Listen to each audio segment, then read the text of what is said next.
The great hall on Theta Prime buzzed with the voices of a dozen different alien species. Representatives from across the galaxy had gathered for what everyone knew would be an important meeting. The air smelled of ozone and the strange chemical scents that each alien race brought with them. Translator devices hummed softly, turning alien words into something everyone could understand. Ambassador Kethvar stood at the center podium. His tall, thin body cast a long shadow across the floor. The Zentari Empire had controlled large parts of the galaxy for thousands of years, and Kethvar spoke with the authority that came from such power. His 4 eyes moved slowly across the assembled crowd, taking in each face before he spoke. "We are here today to discuss a problem that has grown too large to ignore," he said. His voice was high and strange, like metal scraping against glass. "The humans have expanded too far, too fast. They ignore our ancient ways. They change things without asking permission. They must be stopped." A murmur ran through the hall. Some aliens nodded their heads in agreement. Others shifted uncomfortably in their seats. Near the back, Ambassador Richard Hayes sat rigid in his chair. He was the only human in the room, and he felt every alien eye watching him. Kethvar continued. "The humans arrived in our galaxy only 200 years ago. Yet they already control 17 star systems. They have established trade routes that compete with ours. Their military ships patrol space that has belonged to us for millennia. This cannot continue." An Aquari delegate raised her webbed hand. "The humans have been useful," she said carefully. "Their medical knowledge has saved many lives. Their technology has improved our mining operations." "At what cost?" Kethvar snapped. "They change everything they touch. They do not respect our traditions. They act like children with dangerous toys." Hayes stood up slowly. The hall fell silent. "Honorable delegates," he began, his voice steady despite the tension. "Humanity has always sought to work with other species, not against them. We have shared our knowledge freely. We have defended shipping lanes that benefit everyone. We ask only for the right to exist and grow, as any species would."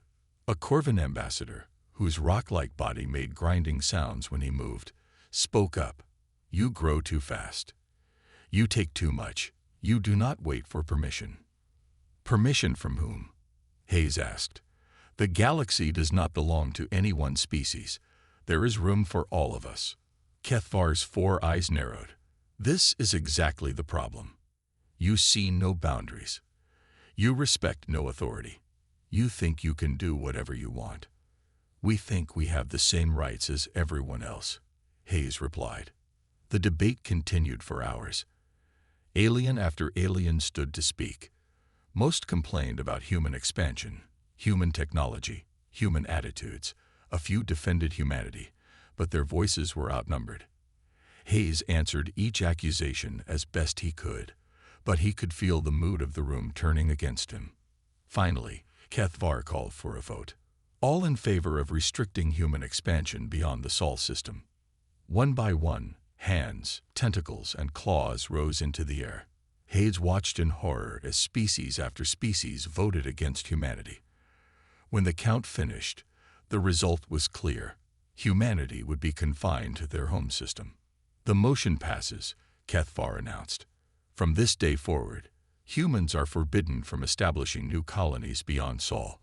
All human trade vessels must obtain special permits. Human military ships are banned from non-human space."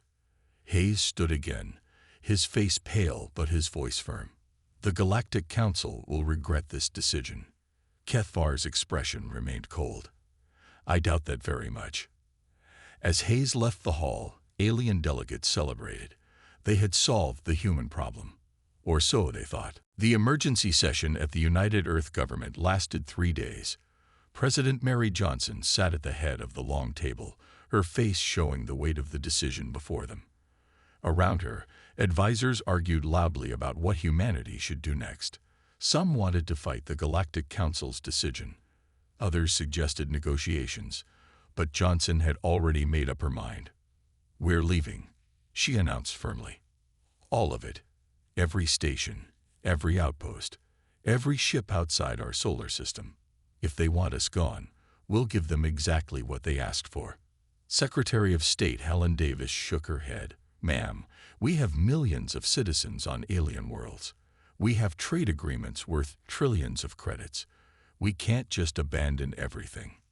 "Watch me," Johnson replied coldly.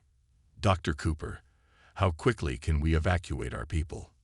Dr. Ben Cooper adjusted his glasses nervously.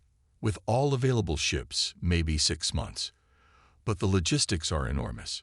We're talking about withdrawing from 47 worlds across 17 systems."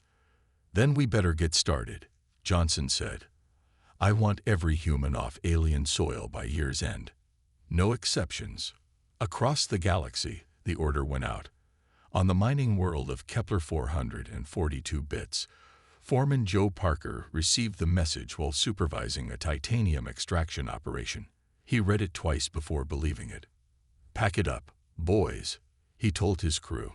"We're going home." Lieutenant Amy Richardson commanded the security detail at Centauri Station Alpha. When the evacuation order came through, she looked around the bustling commercial hub. Hundreds of alien traders worked alongside humans every day. "They have no idea what's coming," she muttered.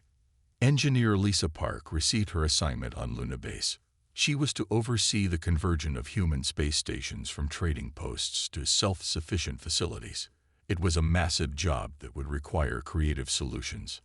"We need to make our stations independent of alien technology," she explained to her team. "No more Centauri power cells. No more Corvin computer systems. We build it ourselves, or we don't build it at all." On Earth, the evacuations dominated the news. Families watched their relatives return home with whatever they could carry. Ships arrived daily at Earth's orbital stations, packed with confused and angry citizens who had never expected to leave their adopted worlds.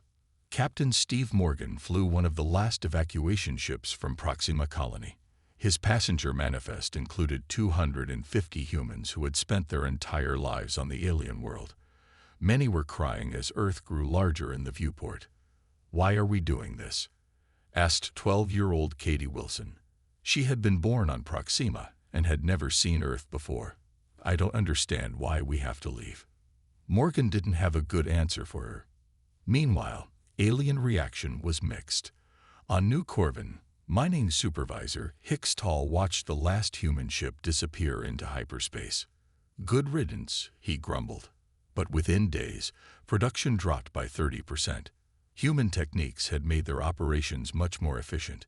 Ambassador Vexella of the Aquari Federation spoke to the council about the evacuation. "The humans are actually doing it," she said with surprise. "They're pulling out completely." "Excellent," replied Kethvar. "The galaxy will be calmer without their constant interference." But some weren't so sure. Elder Zorik of the Hegemony had worked with humans for decades. "I fear we may have misjudged them," he said quietly to his aide. "They were never the problem we thought they were." As the last human ship left alien space, an eerie silence fell across the galaxy. Trade routes that had hummed with activity for decades suddenly seemed empty. The constant background chatter of human communications vanished. For the first time in 2 centuries, humanity was alone again. In the Sol system, President Johnson signed the final document that would end all official contact with alien governments. "Let them have their galaxy," she said. "We'll make our own way." No one yet realized how much that decision would cost them all. 5 years had passed since the last human ship left alien space. The galaxy had grown quiet in ways no one expected. Trade routes that once bustled with activity now seemed strangely empty. The Galactic Council had gotten what they wanted, but the results were not what anyone had planned. On the mining world of Syrian Prime, Centauri Overseer Veltak stood in the empty command center. The humans had helped design the mining operation, creating systems that extracted twice as much ore with half the effort. Now, with the humans gone, productivity had dropped every month. "We cannot replace them," admitted Chief Engineer Mordax. "The humans made everything work together. Without them, the machines break down too often." Veltak nodded sadly. "Contact the council." Tell them we need human technical support. Sir, the Council forbids any contact with humans. Then we will fail here, Veltak replied. Similar problems appeared across the galaxy. The Corvan Empire had built their entire shipping network around human designs. Human ships were faster and more efficient than anything the Corvan could build. Now their trade convoys moved at half speed, struggling with outdated technology. In the Outer Rim territories, pirate attacks had increased dramatically. Human security patrols had kept the space lanes safe for decades. With them gone, criminal groups grew bold. They'd raided merchant ships and attacked mining stations with little fear of punishment.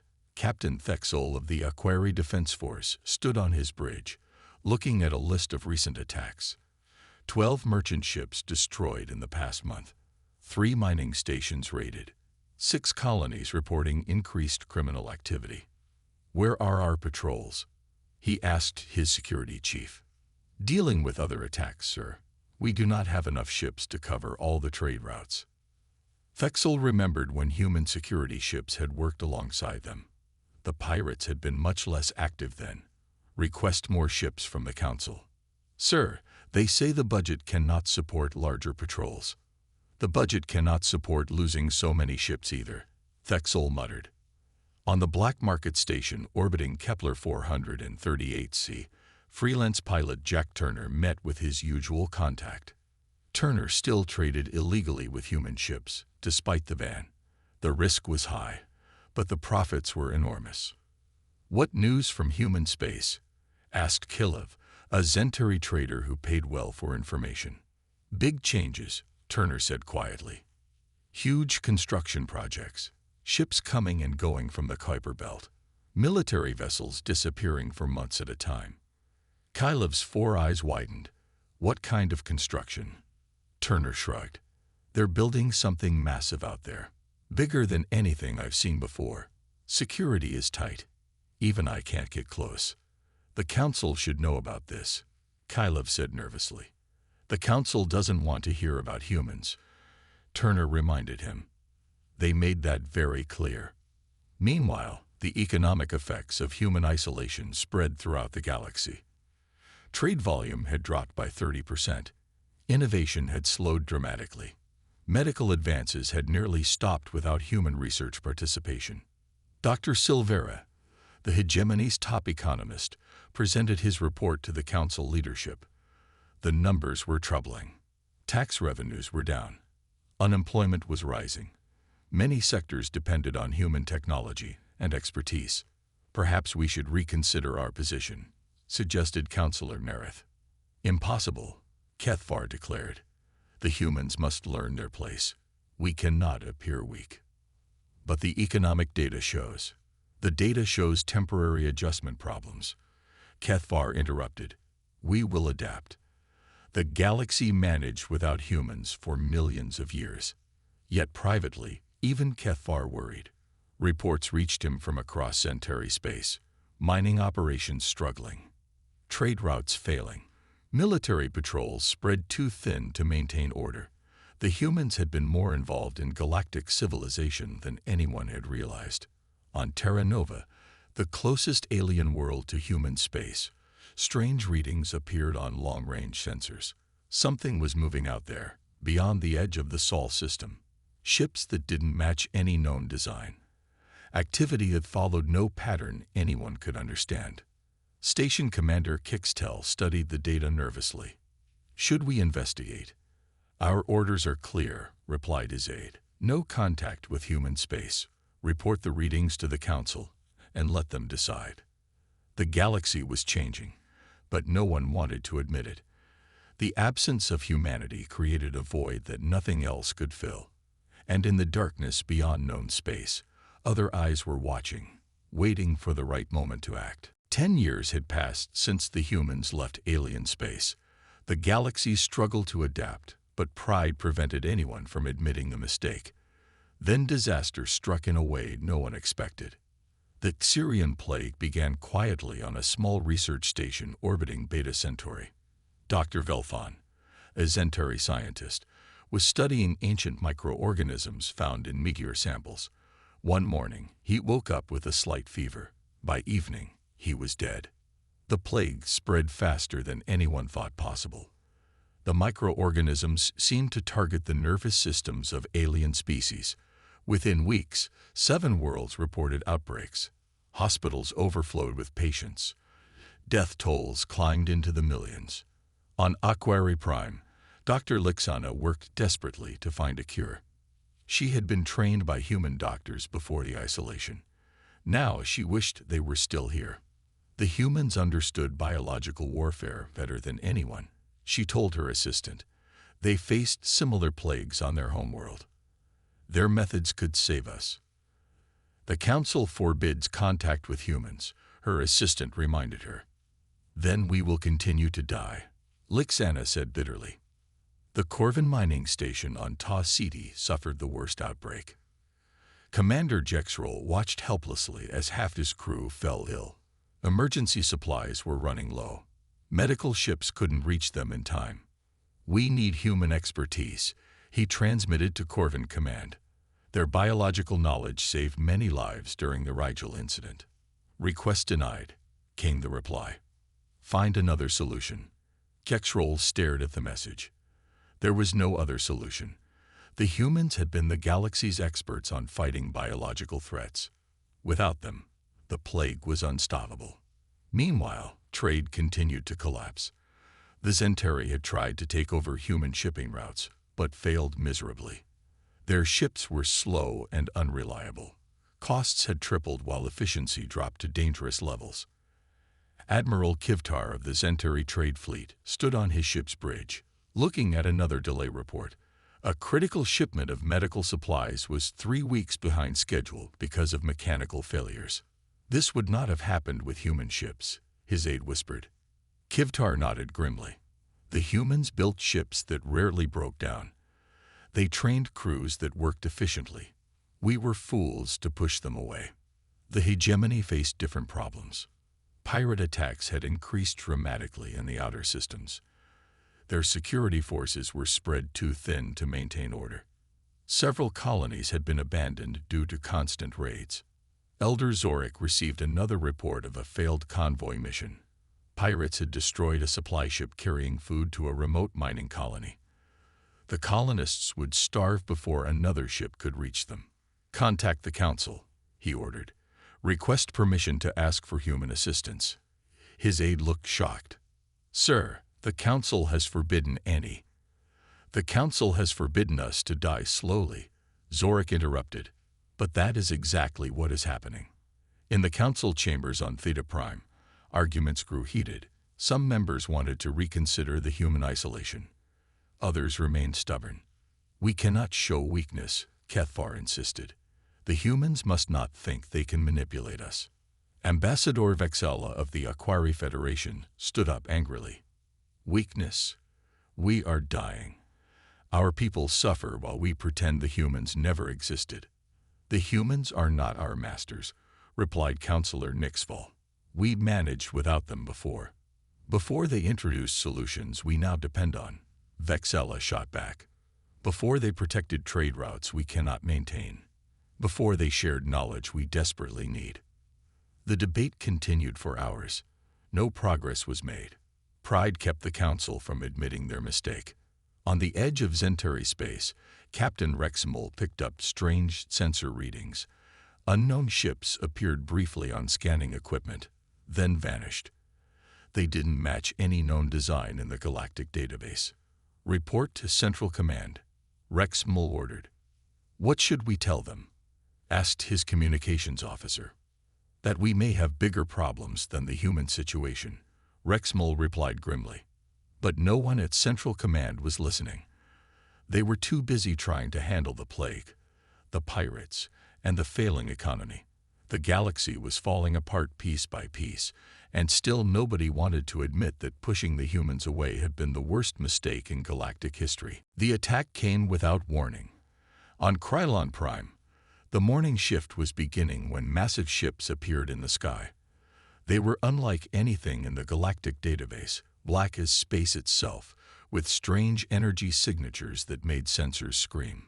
Captain Thexmull of the Krylon Defense Force was drinking his morning stimulant when alarms blared throughout the base.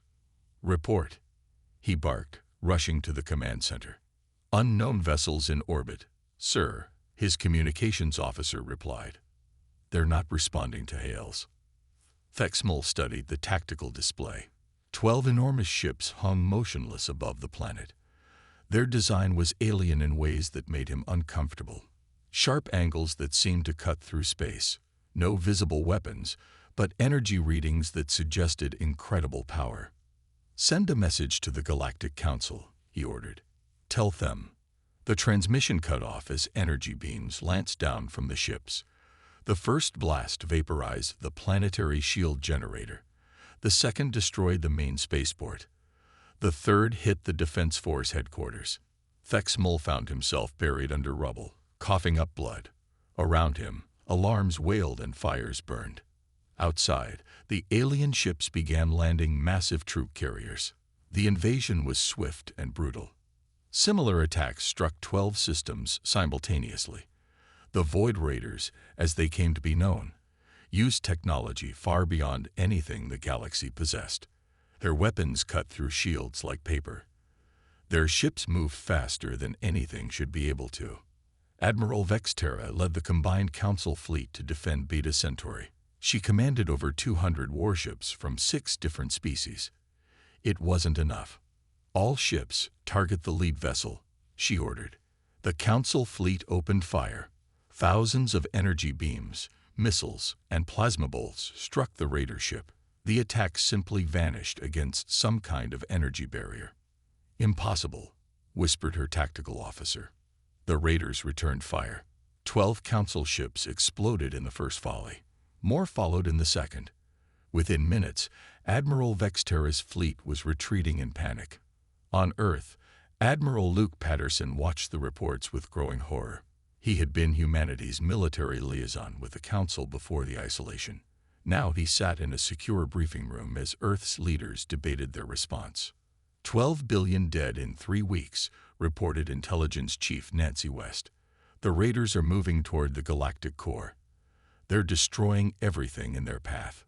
The aliens are desperate, added diplomatic advisor Frank Miller. They've sent 17 official requests for help, all through back channels. President Johnson leaned back in her chair. She looked older than her years. The weight of decision pressed down on her.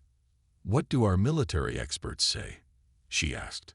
General Kate Wilson stepped forward. "The Raider technology is advanced, but not impossible to beat. Our new ships have capabilities the aliens don't know about. We could make a difference." "But why should we?" asked Secretary Davis. "They threw us out. They said the galaxy was better without us." The room fell silent.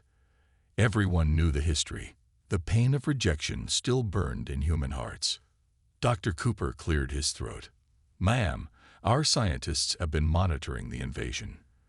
The Raiders are using energy-based weapons that disrupt alien neural patterns, but they seem to have no effect on humans." "What does that mean?" Johnson asked. "We think human brain chemistry is different enough that we're immune to their primary weapon.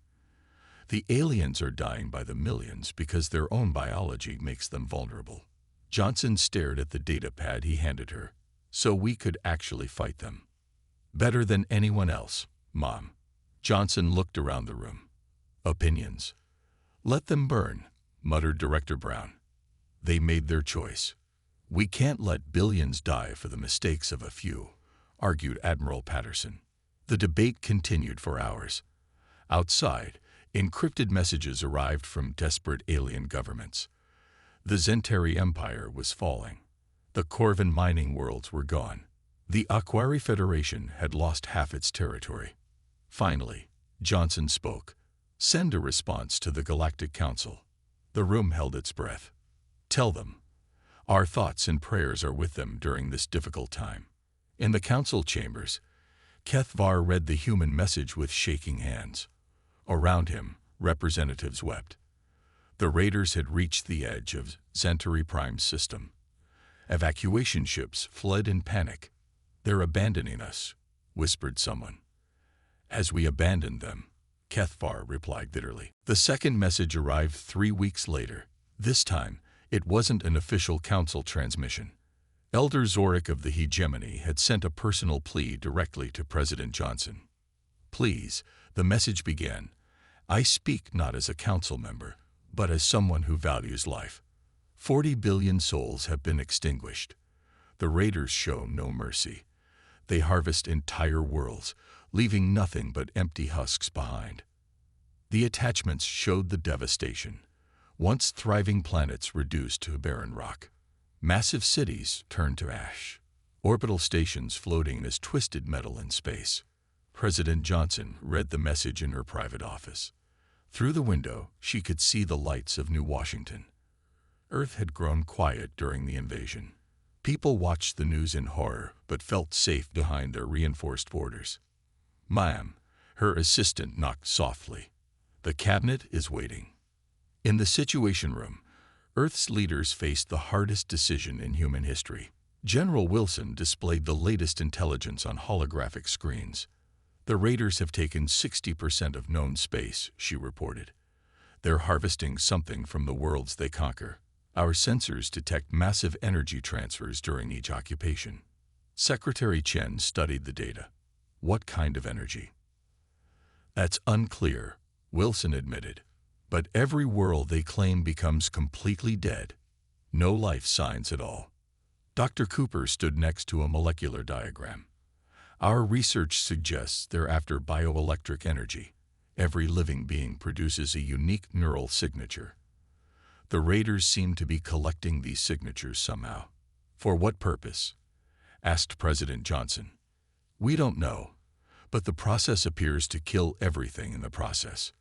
Wilson activated another display. The aliens have lost most of their major fleets. The Zentari Empire controls only 3 systems now.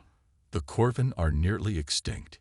Even the mighty Aquari Federation has fallen to a quarter of its former territory. Commerce Secretary Blake shook his head. They brought this on themselves. Let them deal with it. 40 billion dead is genocide, argued Admiral Patterson.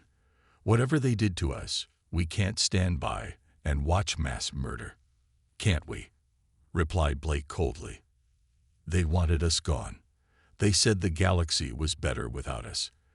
Let them prove it. President Johnson raised her hand for silence. What's our military assessment? Can we actually help? Wilson nodded slowly. Our new destroyer class uses quantum shields. Early tests suggest raider weapons can't penetrate them. Our projectile weapons seem to work against their barriers. We could make a real difference. But at what cost? Asked Defense Secretary Park. Our people have lived in peace for 15 years. Now we'd be asking them to die for species that rejected us. The debate raged for hours. Some wanted immediate intervention. Others demanded the aliens apologize first. A few suggested limited assistance only. Dr. Cooper cleared his throat. There's something else you should know. Our deep space monitors detected raider scouts at the edge of our solar system yesterday. The room went silent. They're coming for us too, Johnson asked. Eventually, Cooper nodded. The raiders seem to be methodical. They're harvesting the galaxy system by system. Earth will be reached in approximately 18 months at their current pace. So we fight them there or fight them here, General Wilson said grimly. Johnson stared at the tactical displays. Outside, Earth's defenses looked impressive. But would they be enough against beings who had conquered most of the galaxy? A new message appeared on her personal communicator. It was from Ambassador Hayes, the man who had stood alone in the council chamber 15 years ago. Madam President, he wrote, I spent 5 years on Centauri Prime. I made friends among their people. Many of them tried to defend humanity during the vote. Now they're dying by the millions. Whatever our grievances, we cannot let evil triumph simply because we were hurt. Johnson read the message twice. Around the table, her advisors waited for her decision. Schedule another meeting for tomorrow, she finally said. I need time to think. But deep down, she already knew what choice she would have to make. Dr. Emily Grant stared at the readings from Deep Space Probe Delta 7. The data made no sense at first, But after 3 hours of analysis, the truth became terrifyingly clear. She ran through the corridors of the Earth Sciences Institute, clutching her tablet. "Director," she called out, bursting into Dr. Cooper's office. "The raiders' purpose. I know what they're after." Cooper looked up from his morning reports. "Slow down, Emily. What did you find?" Grant activated the holographic display, the energy signatures from harvested worlds. "I've been analyzing them for weeks. Look at this pattern." The display showed a complex waveform. This is what the raiders extract from each world they invade. It's not just bioelectric energy. It's consciousness itself. Cooper leaned forward. "What do you mean?" "Every sentient being produces a unique neural pattern when they think, feel, dream. The raiders are collecting these patterns. They're harvesting minds, not just bodies." "To what end?" Grant's face went pale. "I think they're building something. A massive consciousness made from billions of harvested minds. They're turning every thinking being in the galaxy into parts of some enormous brain." The implications hit Cooper like a physical blow. "Contact the president immediately." Within hours, the discovery reached the highest levels of government. But more shocking news came with it. Captain Tony Martinez commanded the reconnaissance ship UES Pioneer. He had been secretly observing the raider advance for months. His latest report made Earth's leaders turn cold. "The raiders have ignored human space," he transmitted from beyond Pluto. "I've watched them bypass 3 systems with human settlements. They attack aliens but move past us without stopping." Dr. West studied his data. "You're certain?" "Absolutely. They've had multiple opportunities to attack our outer colonies. Instead, they do this." The display showed raider ships scanning human outposts, then moving on. No attacks. No harvesting. They simply left. President Johnson called an emergency session. "Do we know why they're ignoring us?" Dr. Grant nodded grimly. "I believe I do. Human neural patterns are fundamentally different from other species. We evolved separately, on a different world. Our brain chemistry is unique. The harvesting process requires specific neural frequencies," explained Dr. Cooper. "Human consciousness operates on frequencies the raiders can't collect." "We're useless to them," General Wilson added. "Whatever they're building, human minds can't be part of it." The room fell silent as the full meaning sank in. The aliens weren't just dying because they were weak. They were dying because their own biology made them valuable to the raiders. Humans survived because they were incompatible with the harvest. "The aliens finally understand this too," reported Admiral Patterson. "Kethvar sent a message 3 hours ago. He knows why the raiders spare us." President Johnson read the Zentari leader's transmission. For the first time, it contained no pride or arrogance, only desperate honesty. "We were wrong," Kethvar had written. "We thought humans were dangerous because they were different. Now we see their difference is what saves them. We beg not for alliance, but for mercy." Secretary Davis shook her head. "They cast us out for being different. Now that same difference is what could save them." "The irony is complete," said Admiral Patterson. "They rejected us for being alien to their galaxy.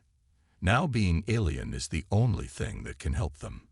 General Wilson activated a new display. "Ma'am, we've detected massive raider movements toward the galactic core. They're converging on the remaining inhabited systems." "How long?" Johnson asked.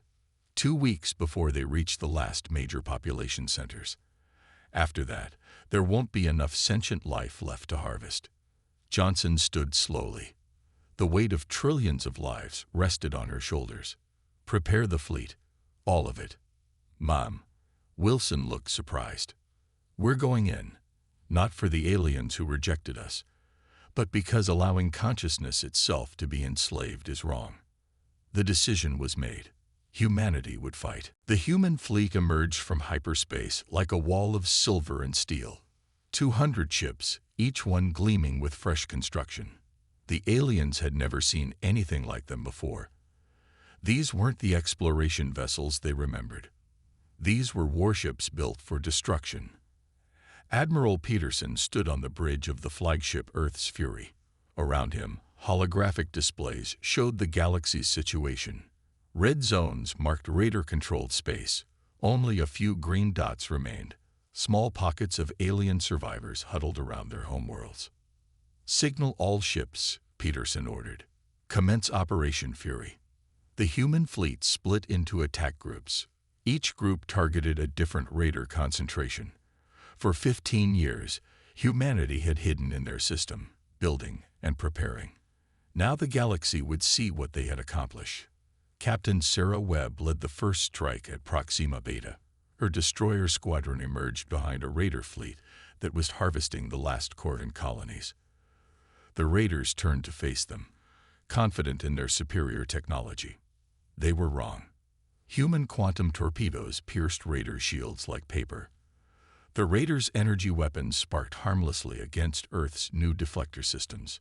In 10 minutes, 12 raider ships became expanding clouds of debris. "Incredible," whispered Webb's tactical officer. "Our shields are holding perfectly." Similar victories played out across the galaxy. At Rigel 7, Commander Jack Scott's cruiser squadron destroyed an entire raider harvesting operation. Near Vega, Captain Lisa Chen saved 2 million alien refugees from certain death. But the real battle was at the galactic core. The raiders had gathered their main fleet around a massive construction, a spherical structure the size of a small moon. Energy conduits connected it to dozens of harvested worlds. Inside, the screams of billions of harvested consciousness echoed in forms humans could not comprehend. General Kate Wilson led the assault personally. 100 ships against 300 raiders, plus their nightmare machine. "All ships, target the construction," she commanded. "Whatever that thing is, we're shutting it down." The battle was fierce. Raider ships fought with desperate fury, trying to protect their harvest. Human ships weaved between energy beams, returning fire with devastating precision. Admiral Patterson's tactical innovations proved superior to raider strategies. Dr. Cooper, watching from the command ship, saw his chance. "General, our sensors show a critical vulnerability. The main construct requires constant energy input. If we can overload their collection systems." "Do it," Wilson ordered without hesitation. Human engineers worked frantically. They reconfigured the quantum torpedoes to create a feedback loop in the raider systems. The weapons struck the energy conduits, causing a chain reaction that tore through the harvesting network. The massive sphere began to collapse. Energy erupted from its surface as the stolen consciousness fought to escape. For a moment, the screams of billions seemed to echo across space. Then silence. The surviving raider ships flood into the void. Their great work was ruined, their harvest contaminated and useless. They vanished beyond the galactic edge, never to return. In the aftermath, alien ships emerged from hiding. The few survivors stared in wonder at the human fleet. Kethvar himself came aboard the Earth's Fury to meet Peterson personally. The Zentari leader looked older, thinner. Years of war had broken his arrogance. "We owe you everything," he said simply. "And we have nothing to offer in return." Peterson smiled sadly. "We didn't do this for payment." "Why then?" "After all we did to you." "Because it was right," Peterson replied. "Because consciousness itself deserves freedom." The Galactic Council that reformed was very different from before. Humans sat as equal members, not supplicants. The new constitution recognized that diversity was strength, not weakness. President Johnson, now elderly, signed the peace treaty on Earth. "Never again will anyone be cast out for being different," she declared. "The galaxy has learned that our differences make us stronger together." The reformed galaxy prospered. Trade flowed again, protected by joint fleets. Scientific knowledge was shared freely. The raiders' attack had taught everyone a valuable lesson about the price of prejudice. And in the deepest parts of space, human sensors kept watch, making sure such darkness never returned.